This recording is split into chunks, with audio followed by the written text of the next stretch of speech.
Hi aspirants. CSAT വലിയൊരു പ്രശ്നമാണ് എല്ലാവർക്കും.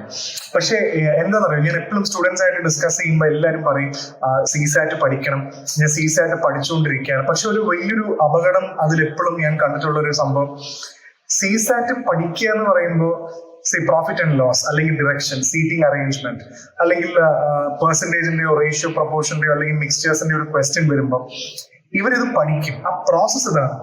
ആ ടോപ്പിക് അവരത് പഠിക്കും. അതിപ്പോ ക്ലാസ്സിലോ അല്ലെങ്കിൽ യൂട്യൂബിലോ എവിടെയെങ്കിലും നോക്കിയിട്ട് ആ ടോപ്പിക് അവർ നന്നായി പഠിക്കും. പക്ഷെ പ്രശ്നം, ഇത് പഠിച്ചു കഴിഞ്ഞാൽ അതിന്റെ ഒരു ക്ലാസ്സോ കാര്യങ്ങളോ കണ്ടു കഴിഞ്ഞാൽ ഇമ്മീഡിയറ്റ്ലി എടുക്കുന്ന ഒരു ഡിസിഷൻ എന്ന് പറഞ്ഞാൽ കഴിഞ്ഞു, ശരി അപ്പൊ ഞാൻ പഠിച്ചു. പക്ഷെ നിങ്ങൾ UPSCക്ക് സിസാറ്റ് പഠിക്കുകയാണെങ്കിൽ make sure ratio and proportion ആണ് നമ്മൾ പഠിച്ചതെങ്കിൽ ആ ടോപ്പിക് പഠിച്ചിട്ട് അതിന്റെ ഒരു 50-60 അല്ലെങ്കിൽ ഒരു 80 ക്വസ്റ്റ്യൻ എങ്കിലും ചെയ്ത് പ്രാക്ടീസിൽ എത്തിയില്ല എങ്കിൽ പിന്നെ സിസാറ്റ് കൊണ്ട് ഒരു ഗുണവുമില്ല. സോ